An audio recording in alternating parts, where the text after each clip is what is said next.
Enhance 2026. Reset, Restart, Refocus. A complete life transformation guide. Something inside you knows the truth. Your life has drifted. The version you're living no longer matches the version you want. Maybe it crept up slowly, a compromise here, a detour there, until one day you looked up and realized you'd lost the plot entirely. But here's what matters now. You're awake, and awakeness is where everything changes. This isn't the year to do more. This is the year to become real. If 2025 left you exhausted, disconnected, haunting your own existence instead of living it, this moment, right here, is your turning point. Not someday, not when circumstances align. Now. This is your permission to stop fixing surfaces and start rebuilding foundations. This is your invitation to stop moving in circles and start moving with purpose. 2026 isn't about hype or hustle or convincing the world you have it figured out. It's about radical honesty. It's about admitting that you don't need all the answers. You just need to be truthful about where you stand and courageous about where you want to go.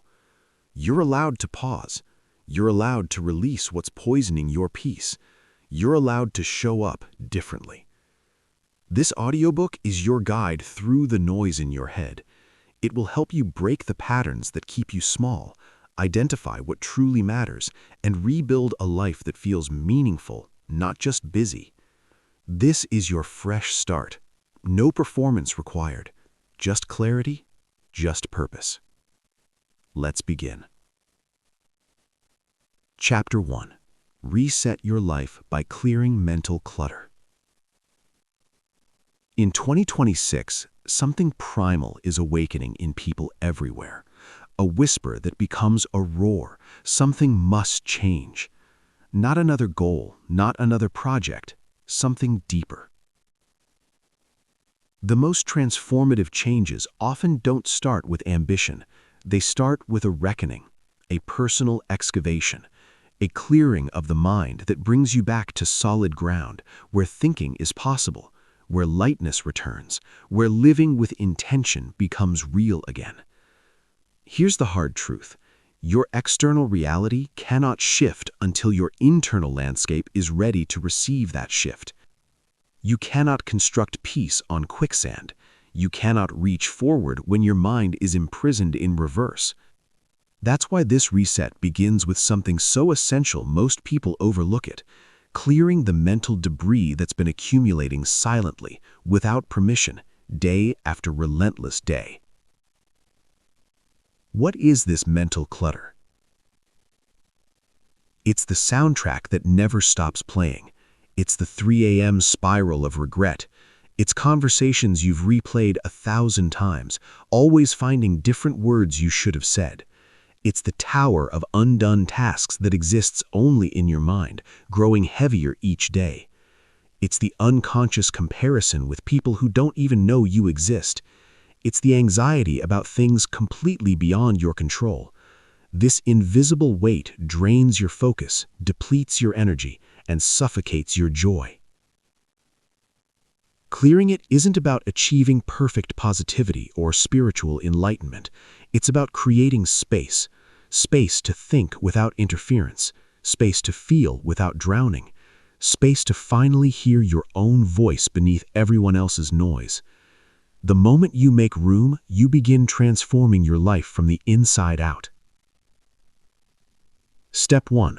Awareness. Most people sleepwalk through their days.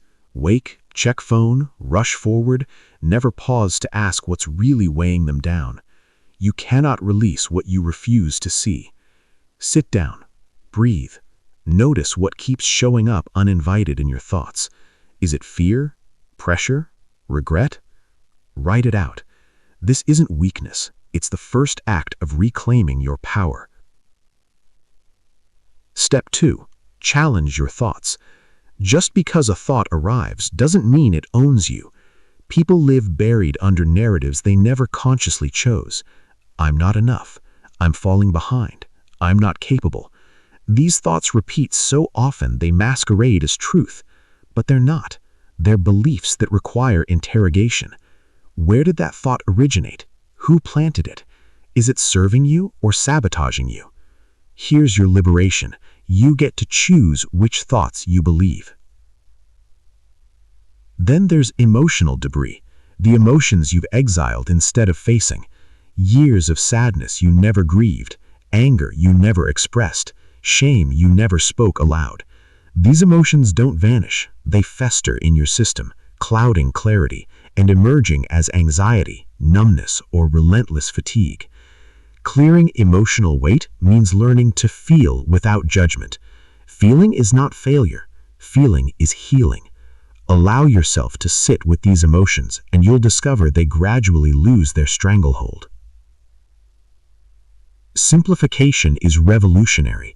A cluttered mind mirrors a cluttered life.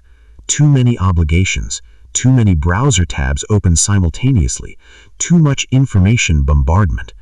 Every single day brings an avalanche of notifications, messages, headlines, notifications.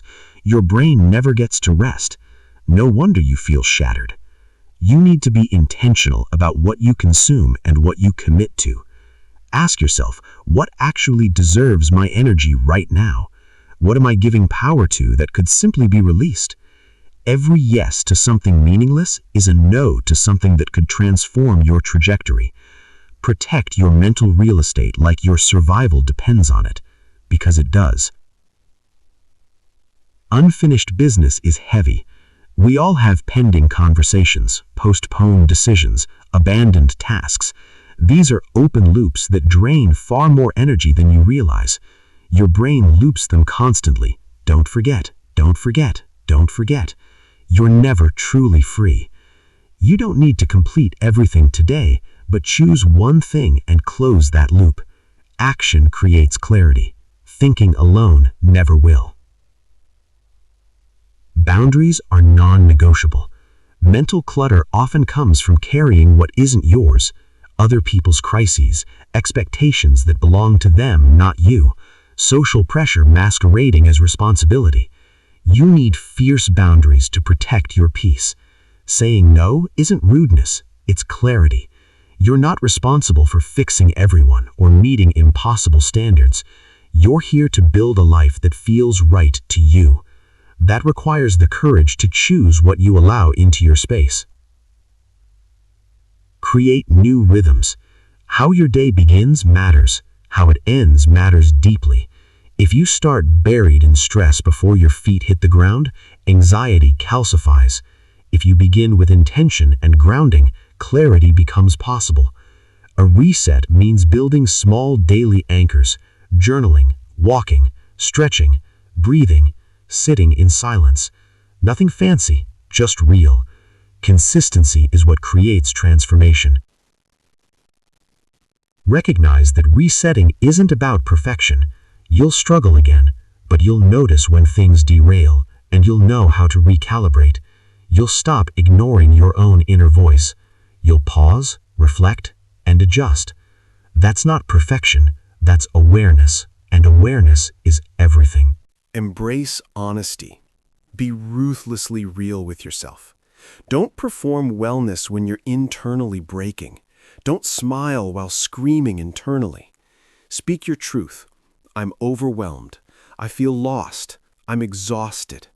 That's not surrender. That's the beginning of self-respect. This is what resetting your life really means. Not erasing your history, but deciding right now to stop living buried under thoughts and feelings that are suffocating you. It's about creating space for focus, peace, and direction. It's about remembering how to trust your own voice. You don't need a perfect moment. You don't need anyone's blessing. You just need to choose. One choice. One moment where you declare, I want to live in my mind, not escape from it. That single decision cascades into everything that follows. In 2026, you don't need a bigger goal. You need a clearer mind. That's where transformation begins. Right here, right now, in the space you deliberately create. This is your reset. Make it authentic. Make it personal. Make it yours. You don't need to rush. You don't need a perfect plan. You need truth. This year, don't just reset your goals. Reset your relationship with your past. Don't avoid what happened. Understand it. Accept it. Learn from it. Then release what doesn't serve you. You're not here to repeat the same version of yourself. You're here to live better. Start by being honest. Start by looking back so you can finally move forward. Chapter 3. Refocus daily on what truly deserves attention. Most people don't lose focus from laziness or lack of drive. They lose it because the world is relentlessly, aggressively loud. In an environment of endless distraction, protecting what matters requires vigilant intention. You wake with clear purpose, but the moment your phone illuminates, your energy scatters in 10 directions. Notifications, messages, updates, unsolicited opinions, content engineered to capture your attention. It all competes for your mind before you've even had a chance to think clearly. This is precisely why learning to refocus daily isn't a luxury, it's a critical survival skill. If you don't consciously direct your attention, someone else will. If you don't protect your focus, you'll spend your best energy on things that won't move your life forward. Then you'll wonder why you're exhausted, frustrated, and unable to identify what you even accomplished. That's not because you didn't try, it's because your mind was fragmented. Real focus begins with a fundamental choice. What actually deserves your attention? Not what's loudest, not what feels urgent, not what everyone else is chasing. What truly deserves it? You have a finite amount of mental energy each day. It's a limited resource. You cannot spend it everywhere and expect anything to matter. You have to choose ruthlessly. Start by identifying your genuine priorities, not your to-do list, the parts of your life that matter deeply to your growth and future. Ask yourself, if I could only accomplish a few things this year and do them well, what would they be? Be specific. Perhaps rebuilding your health, restoring confidence, mending a broken relationship, developing a skill you've been avoiding. Once you name these, you have an anchor. Without it, every task feels equally important and every distraction seems critical. Build a morning ritual of intentional choice. This doesn't require complexity, just a few quiet minutes asking, what deserves my attention today? Not what's urgent, what matters. Most people plunge into their day without this question, and by the time they pause to think, their time is already spent. That's not intentional living, that's survival mode. Manage your response to external noise. Not everything that appears in your world deserves your reaction. You don't need to reply instantly to every message. You don't need to argue your position in every conversation. You don't need to scroll endlessly when boredom strikes. Attention is your most valuable currency. Don't spend it where it yields nothing in return. Track where your attention travels. Each night, reflect. What pulled me off course? What kept me grounded?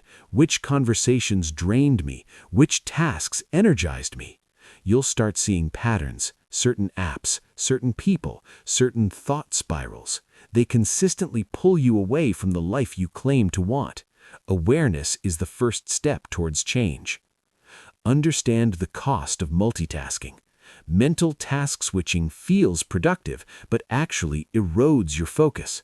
Your brain loses energy each time it shifts. Instead of doing one thing brilliantly, you end up doing 5 things poorly. If something matters, give it your complete attention, even for just a short window. Deep focus creates better results and deeper satisfaction. Identify your particular distractions, not just phones and screens, but the subtle ones. Overthinking, worrying about others' judgments, checking progress obsessively, comparing your beginning to someone else's middle. These internal distractions are equally corrosive. When you catch yourself drifting, don't criticize yourself, simply redirect. Refocusing is the practice of returning, not of being perfect. Know what doesn't deserve attention right now. You cannot chase every opportunity. You cannot say yes to everything. If everything matters, then nothing really does. Learn to say, not now. That's not quitting, that's wisdom. It's creating space for what actually moves you forward. Set daily focus targets, just 2 or 3 priorities. If everything else gets postponed but these core things are done, that's a successful day. Over time, this trains your brain to stop chasing busyness and start building momentum. Focus isn't about doing more, it's about doing what matters with devotion and integrity. Protect your mental environment.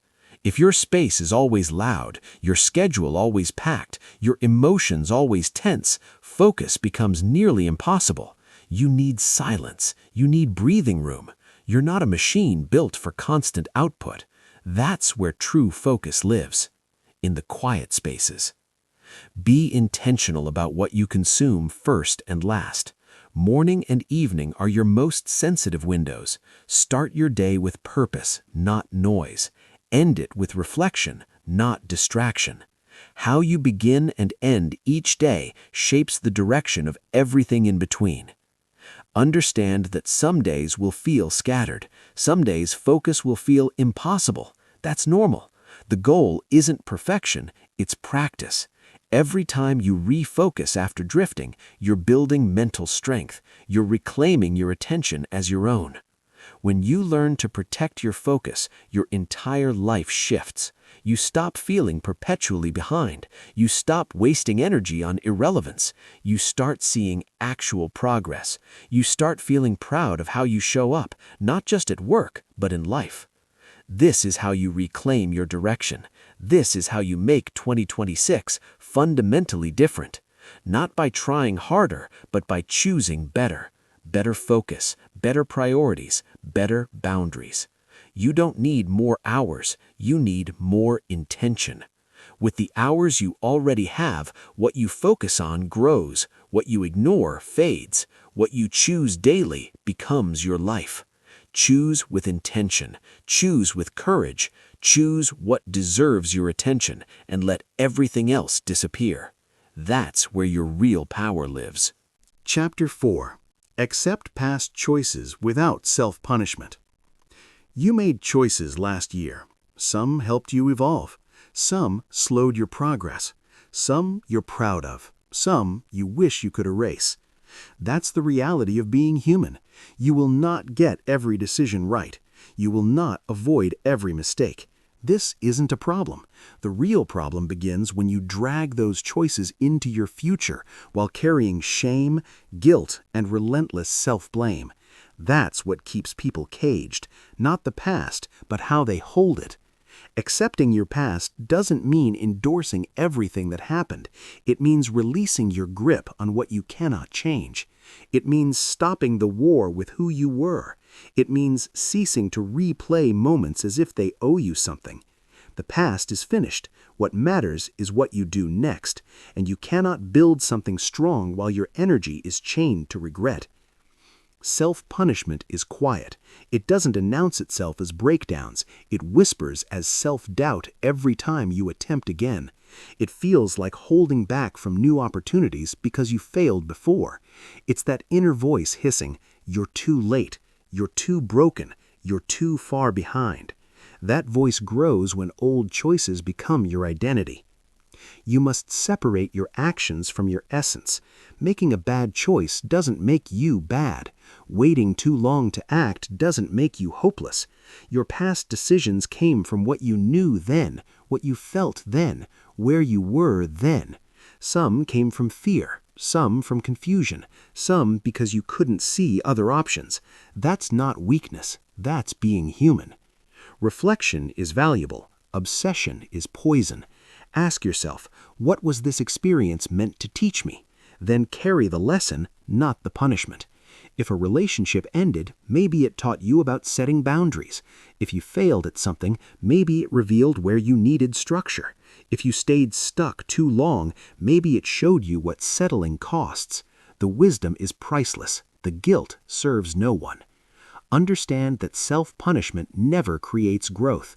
You think punishing yourself makes you responsible, that staying angry ensures you'll do better next time, but that's a lie. You don't improve by hating who you were. You improve by understanding what happened and choosing differently. Shame is heavy. It doesn't inspire action. It breeds hiding. You don't need to hide anymore. Forgiveness isn't about saying what happened was okay. It's about declaring, I've learned, I've grown, I won't keep reliving this pain. It's about allowing yourself to move forward without carrying a weight that no longer belongs to you. Name what you're still holding. What memory makes your stomach drop? What decision haunts your late nights? What version of yourself do you avoid acknowledging? Bring it into the open, not to relive it, but to face it without fear. When things stay hidden, they grow in power. When you speak them aloud, they lose their control over you. Then ask, who was I at that time? What pressures was I under? What didn't I know yet? You'll discover that many of your past choices came from survival, not clarity. You did what you believed was right in that moment. Maybe it wasn't your finest hour, but maybe it was the best you could do under stress, confusion, and fear. That matters. Context matters. Compassion matters. Change the story you tell yourself. If your narrative is, I always mess things up, you'll live as proof. If it's, I should have known better, you'll remain frozen in guilt. Instead, try, I've made mistakes, but I've learned from them. I'm making progress even if it's slow. I'm still growing. That's not denial. That's power. That's truth. You have to believe you deserve to grow, not just when everything unfolds perfectly, but especially when it doesn't. Every person you admire has failed. Every confident person carries regrets. Every strong person rebuilt their self-trust from rubble. They didn't arrive at strength through perfection. They arrived through refusing to be defined by their worst moments. You can do the same. Grieve if you need to. Some choices extracted a price: people, time, opportunities you'll never reclaim. It's okay to feel that loss. Don't skip the pain, but don't get lost in it either. Grieving means you care. Healing means you're ready to live again. And healing begins when you stop punishing yourself for not knowing what you didn't know. Try a different approach to your past. Instead of, why did I do that? Ask, what did I need at that time? When you meet your past self with curiosity instead of blame, something shifts. You stop becoming your own enemy. You start becoming your own guide. You don't need to rewrite your history or pretend it didn't happen. You simply need to stop reliving it as if you're still there. You're not there anymore. You're here. And right now you get to choose what comes next. You can stay locked in a story of regret, or you can write a new chapter fueled by the strength you've gained. The most liberating moment is when you realize you're allowed to forgive yourself. You're allowed to change your mind. You're allowed to start over. And none of this requires punishment, only honesty and a willingness to grow.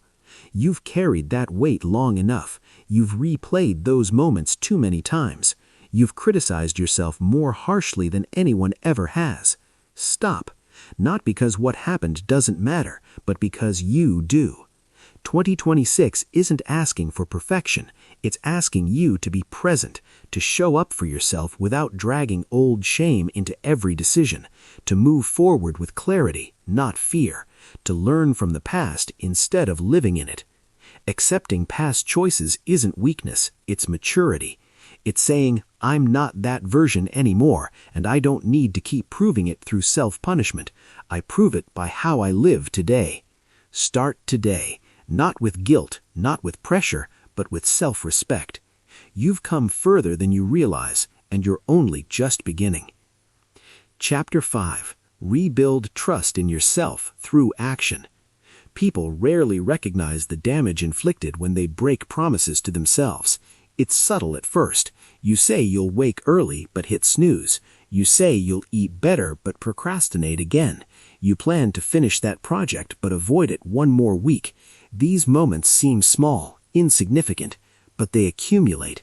Slowly, they erode something vital: your trust in yourself. Self-trust isn't built through eloquent words. It's built through follow-through. If you don't believe your own promises, you become disconnected from your own identity. Your words become empty. Your brain learns not to take you seriously. You stop setting meaningful goals because deep down, you've trained yourself not to believe you'll actually achieve them. That's not a motivation problem. That's a trust problem.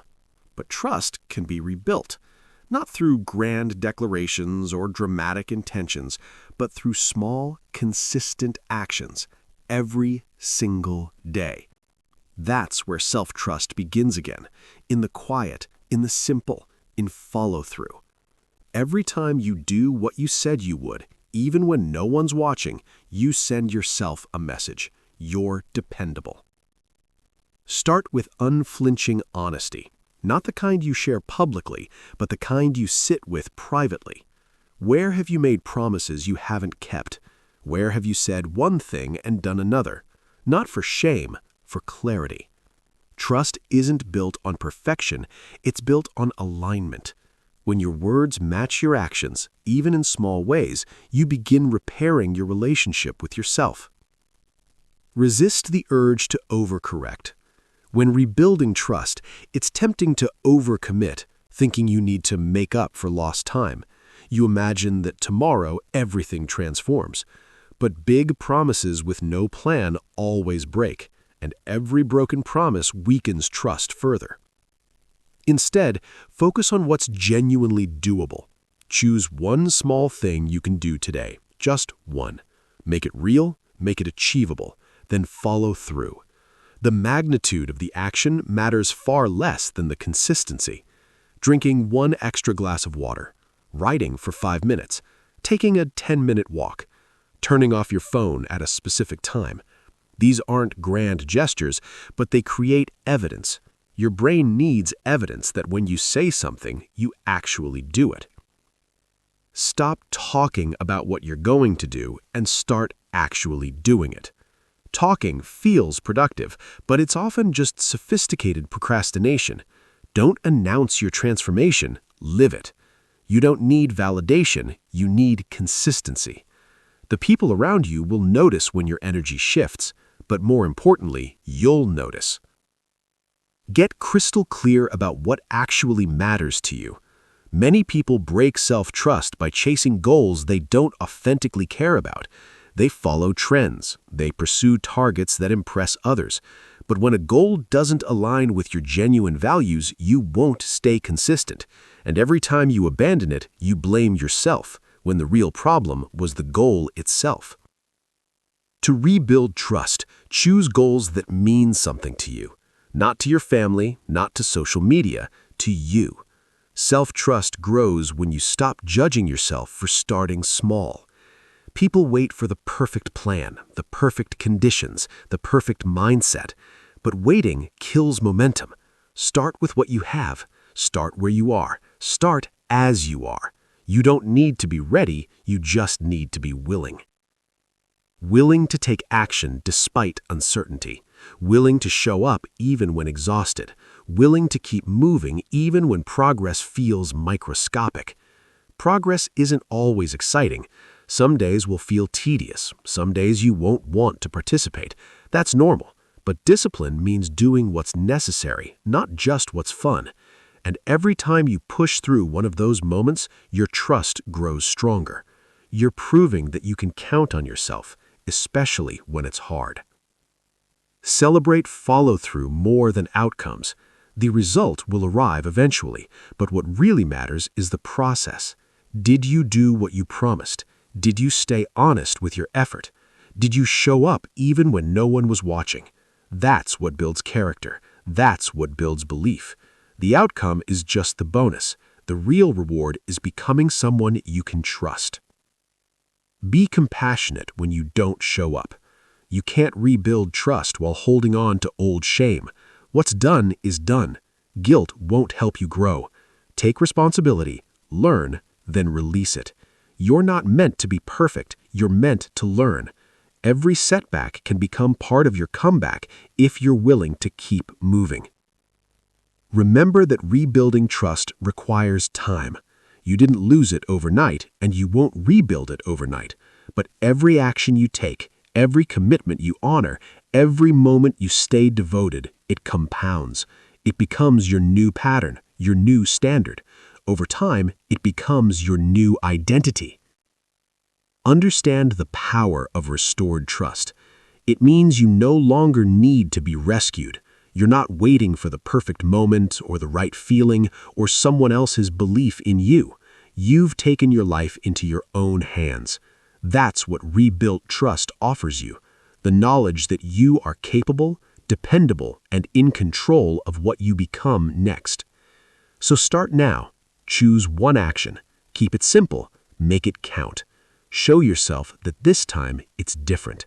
Not because you said so, but because you're proving it day by day, step by step, quietly, strongly, consistently. That's how trust is built. That's how you become someone you can believe in again. Chapter 6. Detach from distractions that steal your future. Most people don't lose their future to failure. They lose it to distraction. Not the obvious kind, but the quiet ones that feel normal, that feel like just one more moment. These are the distractions that silently redirect your attention until you look up and months have passed and nothing has changed. Distraction is dangerous precisely because it doesn't feel wrong.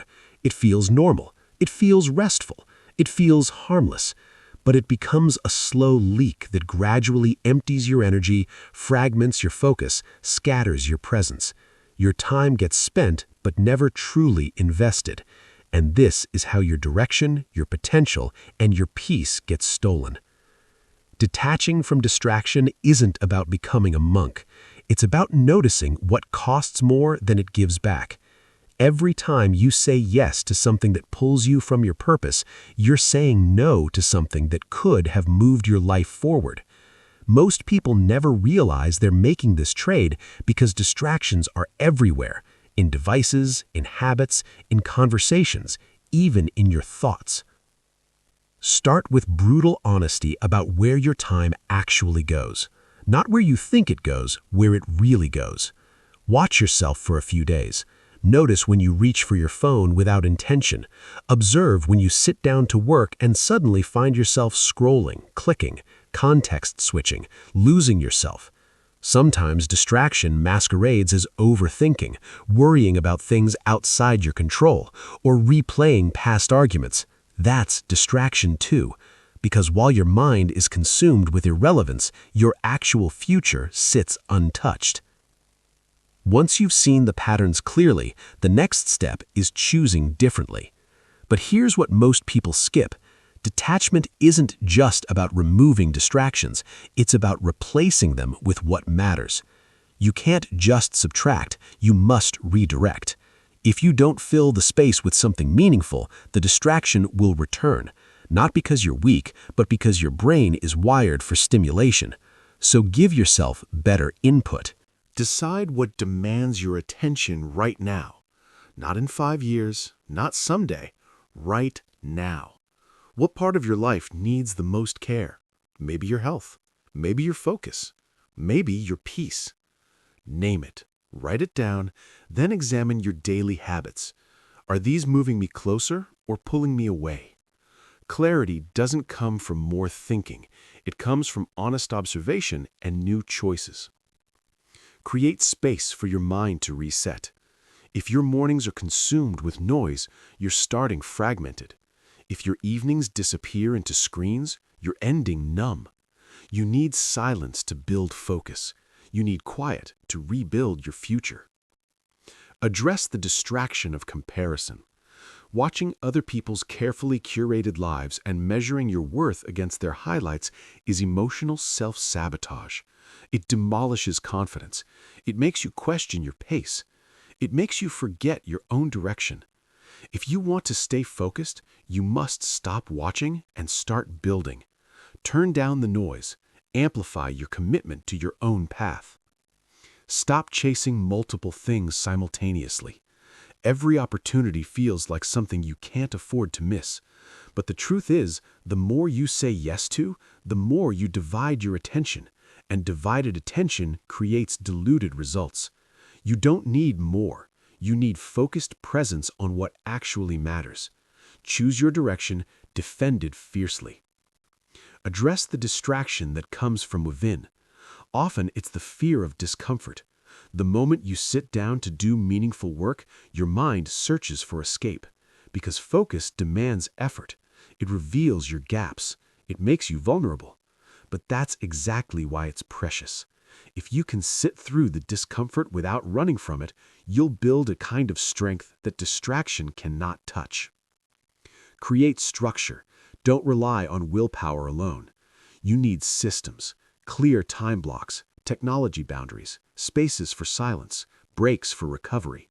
You need to train your brain to stay present, not drift. This isn't a one-time fix, it's a daily commitment to return, to refocus every time your attention wanders. Understand that attention is currency, not time. Everyone has hours, but attention is what's truly scarce. You can have a free hour and waste it in multiple ways, or you can have 20 focused minutes and move your life forward. Every distraction you accept is a trade.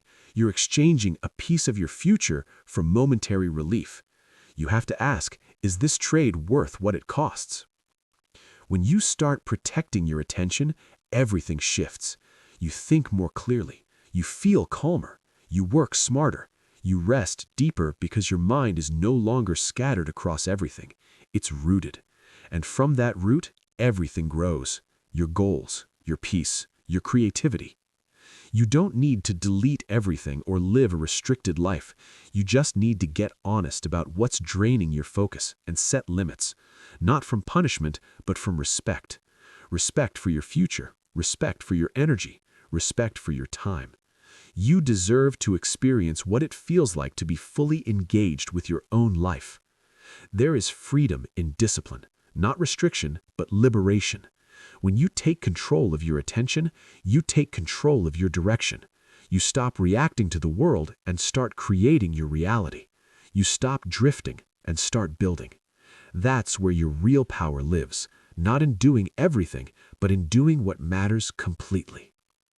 You will be tempted to return to distraction, especially when things get difficult. But remind yourself what's at stake. Your time is finite. Your energy is limited. Your attention is not a toy. You have something to build. You have a future to create.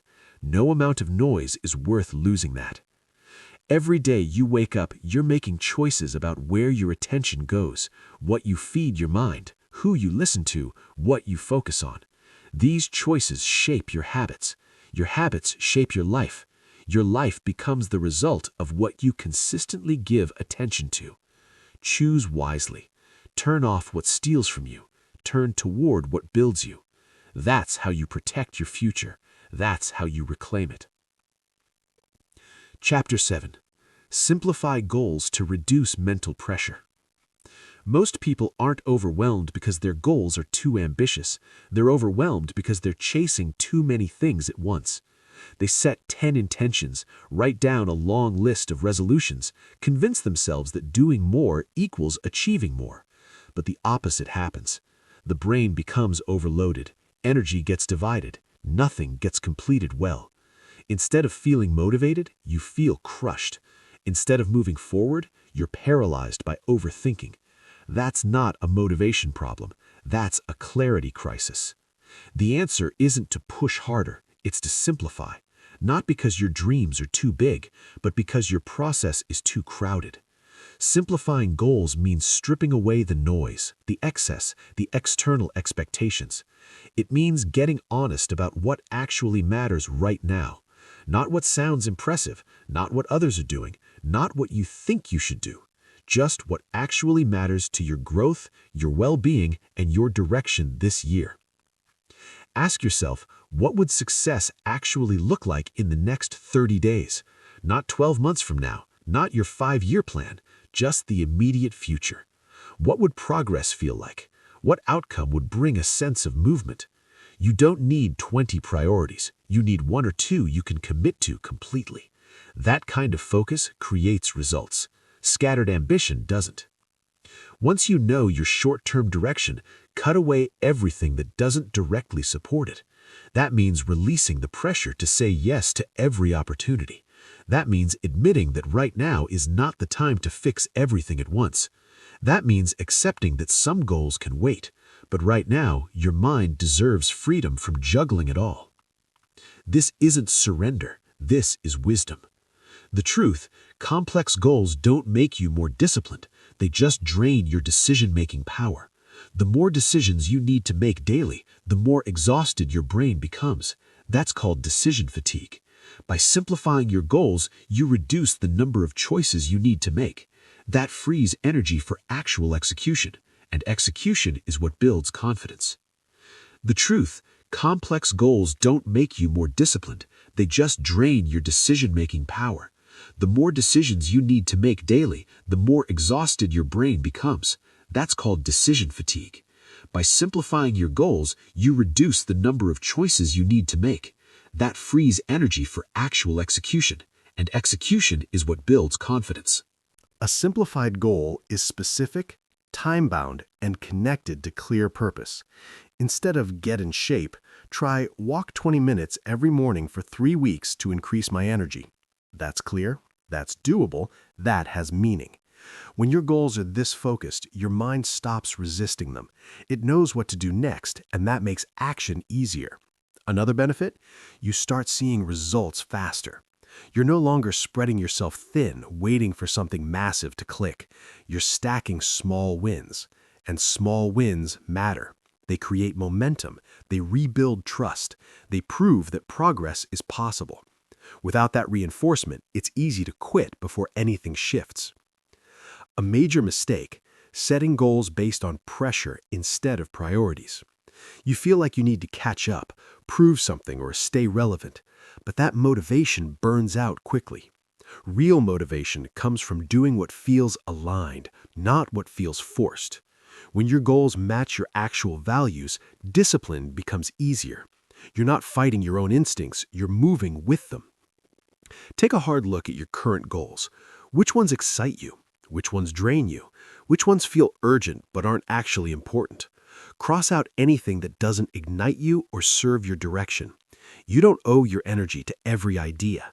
You don't have to chase every good opportunity. Focus is freedom. A simplified goal should fit into your actual life without demanding perfection. If the only way to achieve it is through an impossible routine, it's not realistic. Life gets messy. You get tired. Plans fall apart. That's why your goals need to be flexible enough to adapt, yet strong enough to keep you moving. Build them around who you actually are, not an idealized version that only exists on your best day. Celebrate completion over complexity. A simple goal that gets done beats a complicated one that stays unfinished. You grow by following through, not by adding more. If you said you'd write for 15 minutes and you did, that counts. If you planned a 30-minute workout and moved your body for 20, that's a victory. These moments move the needle. Stack enough of them and you transform your life. You're allowed to adjust your goals as you learn more. Simplifying doesn't mean imprisoning yourself to one idea forever. It means committing fully to a direction until you gain wisdom. Sometimes what felt right 2 months ago no longer fits. That's not failure, that's growth. Adjusting is part of the process. The key is not restarting every week, it's realigning with intention. Stop tying your worth to your goals. You are not a checklist. You are not your productivity. You're a person growing at your own pace. Goals are tools, not measurements of your value. Use them to guide your energy, not punish yourself for falling short. There is power in consistent showing up. Keep your system simple. One main focus per week, a short list of tasks each day, a quick review at night. Did I follow through on what matters? If not, why? What got in the way? How do I adjust tomorrow? This kind of structure creates clarity, and clarity reduces pressure because your mind performs better with direction than with doubt. Ultimately, success isn't measured by how much you take on, it's measured by how much you finish. The people who move forward aren't the ones with the most ambition, they're the ones who protect their focus. Simplify your goals, stick with them long enough to see results. Let go of trying to do everything. Choose better, not more. Mental pressure comes from confusion. Simplicity brings peace. When you wake up and know exactly what you're working toward, the day feels lighter. You don't overthink, you don't second guess. You move, you grow, you repeat.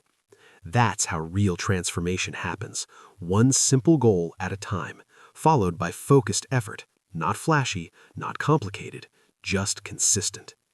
If you're tired of feeling overwhelmed, it's not because you're incapable, it's because you're trying to hold too much. Put some of it down, pick one thing up, do it well, do it again. That's how you reduce pressure. That's how you find your rhythm. That's how you simplify your way to a stronger life. Chapter 8. Practice emotional control during uncertain moments. When life becomes uncertain, emotions rise fast. Your heart races, your thoughts accelerate, your decisions become shaky.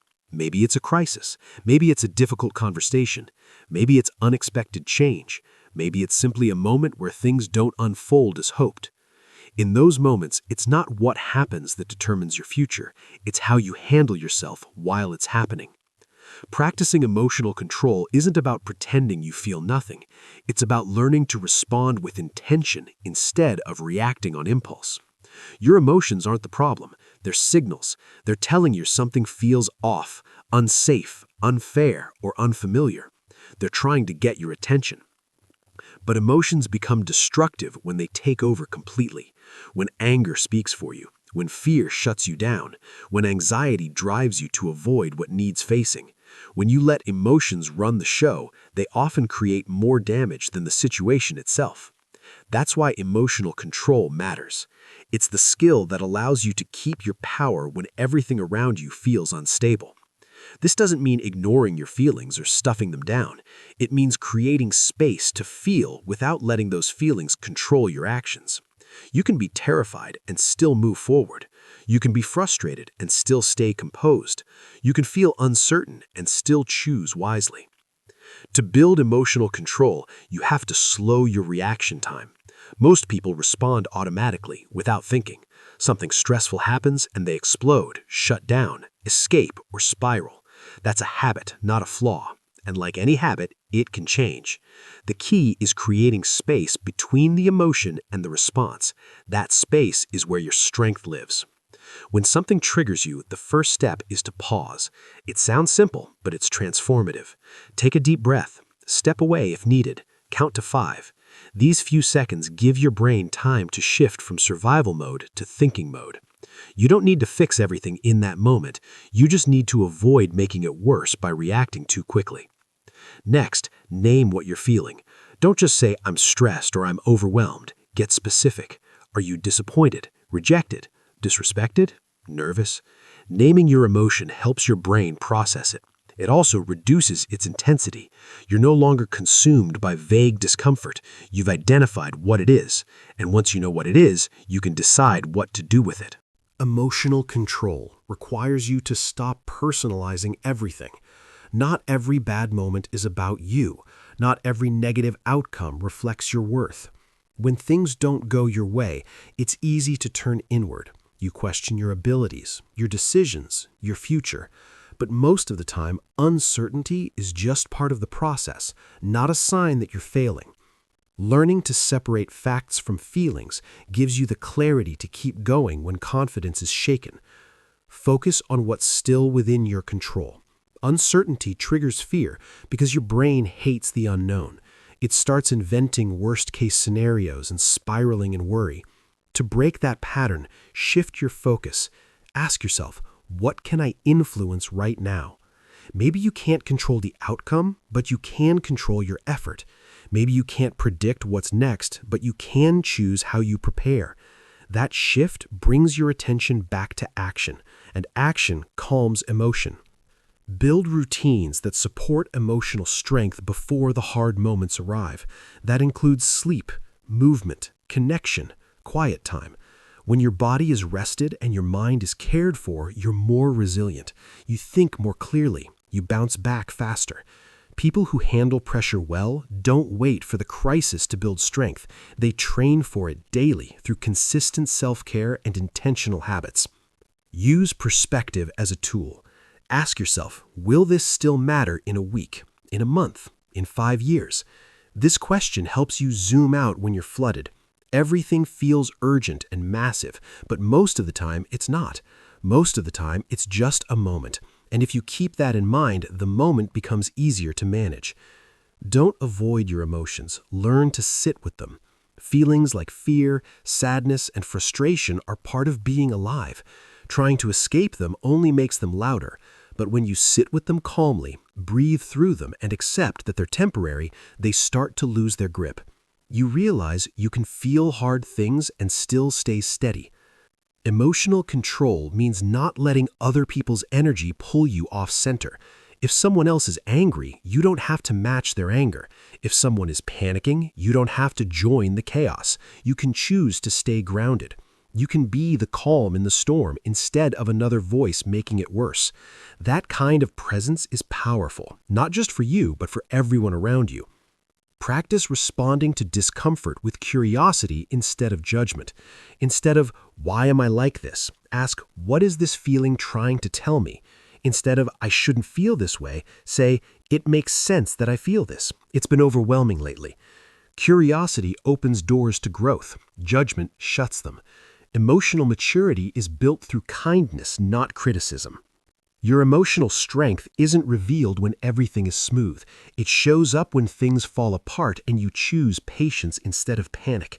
It shows when you're hurt but speak with clarity. It shows when you want to quit but take the next step anyway. Those moments are where growth happens. That's where self-trust is built. If you want to lead your life with purpose, you must learn how to handle hard emotions without letting them drive your decisions. You must become someone who doesn't collapse under pressure, but learns from it. Someone who knows how to keep moving without pretending everything is fine. That balance, feeling without falling apart, creates stability in uncertain times. You are not weak because you feel deeply. You are not behind because you struggle. You're simply human. But emotional control allows your emotions to exist without letting them dominate. It gives you room to pause, think, adjust, and choose again. Every uncertain moment is a test, not of your ability to predict the future, but of your ability to stay steady inside the unknown. You don't need all the answers. You don't need to feel in control. You just need to keep showing up with calm effort and clear intent. Over time, this becomes your default. You learn to trust yourself in chaos. You learn to respond with calm even when your heart is racing. And when that happens, uncertainty loses its power over you, because now you're not reacting to it, you're moving through it with emotional control, with purpose, and with strength. You've built this one choice at a time. Chapter 9. Design days that support long-term growth. A successful life isn't built through bursts of intensity. It's built through quiet, consistent days that most people overlook. That's why designing your day matters more than waiting for some big breakthrough. If you want long-term growth, you need structure. You need rhythm. You need to stop relying on motivation and start depending on your habits. What you do daily is infinitely more important than what you do occasionally. The big picture of your future is only possible if you start managing the small picture of your days. This starts with intention, not just busyness, not just reaction, but living with clear attention to what matters. This isn't about achieving perfection, it's about living with purpose. Your days should reflect who you're becoming, not just the work you need to get done. The challenge: most people don't design their days, they react to them. They wake up already behind, already chasing deadlines, already checking phones, already jumping into chaos. Then they wonder why they feel lost, fragmented, or stuck. Growth cannot thrive in chaos. It needs space. Designing your day means choosing what comes first. If you start with distraction, anxiety grows. If you start with intention, clarity follows. The way you spend your first hour sets the tone for everything that follows. You don't need a complicated morning ritual, but you need a real one, something grounded, something that brings you back to yourself before the world tries to pull you in every direction. Maybe it's stretching, walking, reading, journaling, reviewing your focus. It just needs to remind you who you are and what you're working towards. Once the day begins, decide what truly deserves your energy. Not every task is equal. Not every message is urgent. Not every request deserves a yes. Pick your top priorities, just 2 or 3, and protect them fiercely. These are the things that move your life forward.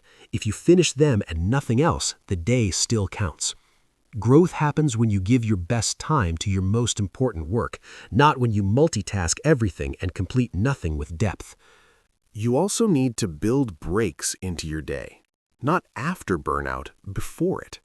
Your brain needs time to reset. Your body needs moments to breathe.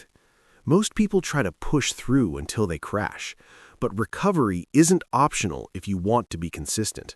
Take short pauses, step outside, drink water, look away from screens. The more you respect your limits, the longer you'll last in this journey.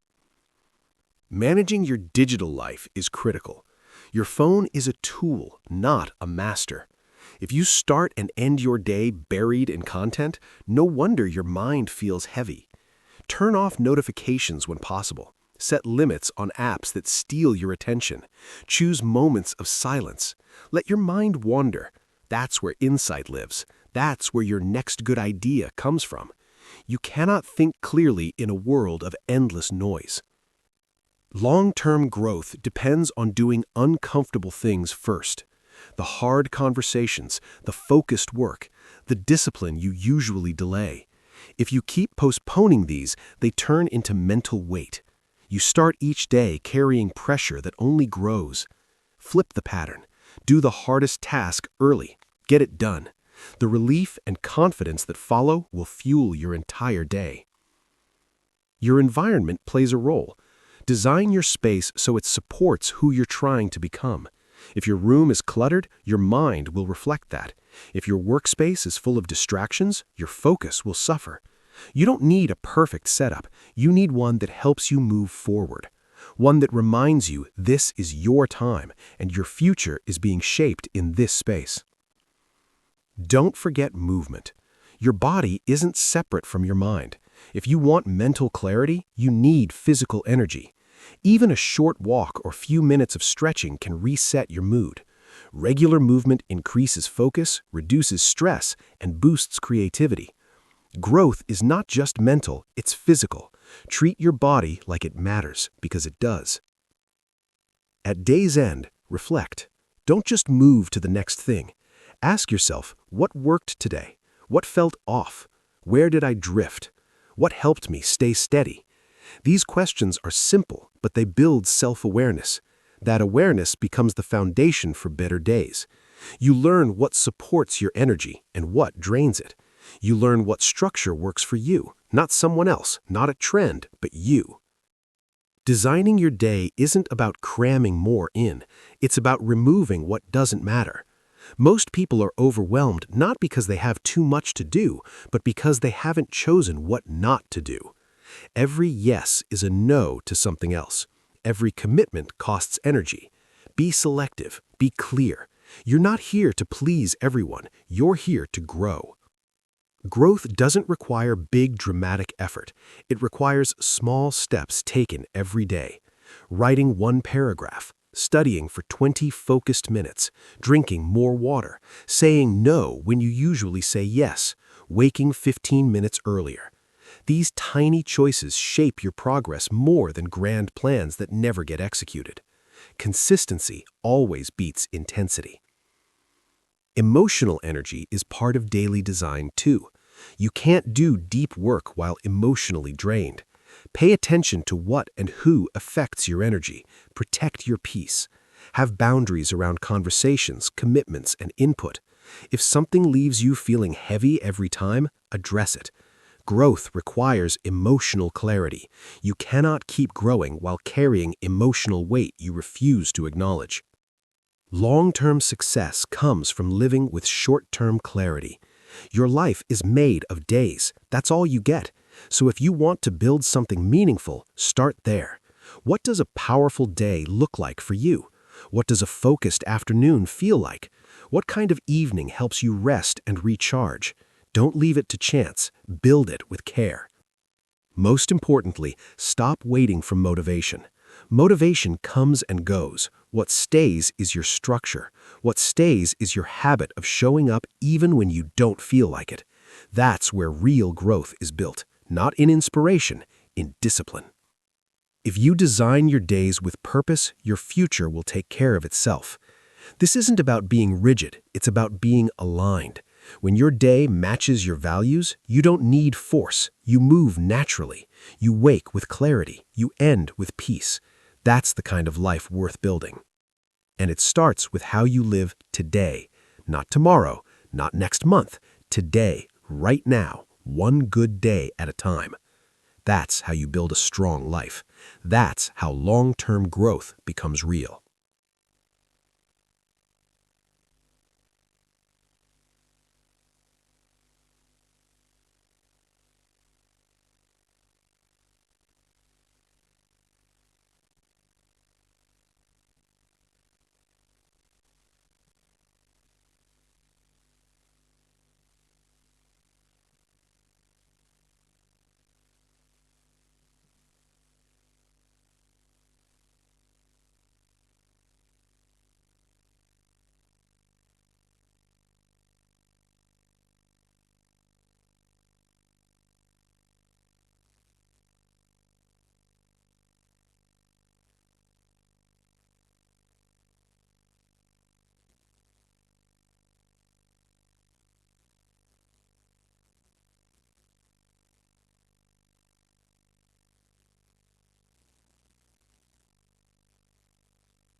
Choosing direction doesn't mean you'll never question yourself. It means you finally decide to move forward anyway. It means you stop waiting for permission. It means you stop waiting to feel ready. It means you choose a path because you're tired of spinning in circles. Forward is where confidence builds. Forward is where answers show up. But you only find it when you stop trying to avoid risk. The truth, no direction is perfect. Every path comes with uncertainty. Every goal comes with discomfort.